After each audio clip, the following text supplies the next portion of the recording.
There are so many new beauty products being released all the time, so we gathered some of the most hyped to test for ourselves.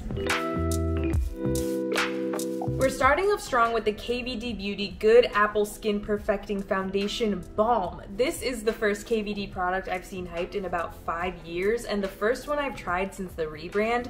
This foundation looks incredible on the skin. Like, my skin really did look perfected and healthy, and it's definitely buildable so you can get whatever coverage you want from it. However, as an oily person, I gotta say this was not meant for us, which, like, with balm in the name, you probably didn't need me to tell you that. Here's what I looked like at the end of the day. I looked like a greasy little piggy. Dry-skinned people, you need this. Next up, we got the Kiss Eyebrow Top Coat, which is exactly what it says. It's a long-wearing top coat for your brows. It felt really weird to paint this on my brows, but I did it, and it actually is smudge-proof for the most part. Like, I was rubbing hard, and I saw barely any transfer. The waterproof claim was also true. Here's what they looked like before I showered, and here's what they looked like after. Literally no change.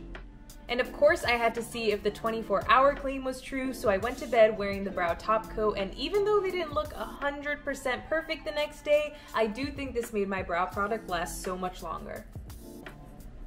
Oh boy, here we go. The ColourPop Cheek Dew Serum Blush. I am devastated that this was not as good as I wanted it to be. So I applied foundation to the right side of my face and left the left side bare, just in case it performed better on one side rather than the other, and I do think it performs slightly better on bare skin.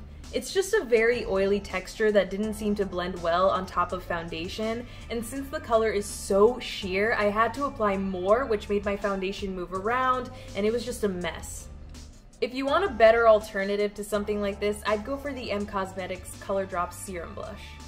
I am not a body foundation kind of person, so I was nervous to try the Fenty Beauty Body Sauce Body Luminizing Tint. It's basically like a shimmery body tint, so it adds a bit of color. I definitely needed a lighter shade, but this product actually performed way better and less messy than I thought it would.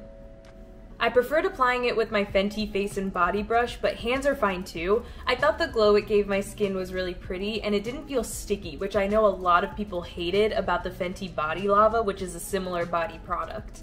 It did dry down and felt lightweight on the skin, and it said it was transfer resistant, so I tried wiping it with a paper towel, and there was some transfer, but nothing too terrible.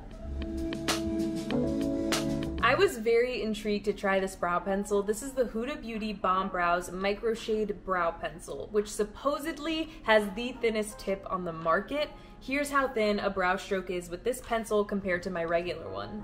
I really like this. I kind of like how the body of the pencil has this like diamond shape. I felt like it was very easy to hold and maneuver in my hand, and it also feels more expensive than it is. It's one of the cheaper high-end brow pencils at just $17, but here's the thing. I think for the amount of pressure I normally apply, the thin microfine point is just super fragile. Like, I broke it more than once. So maybe there's a reason that there aren't more brow pencils with these extra thin tips, but I do like how this made my brows look.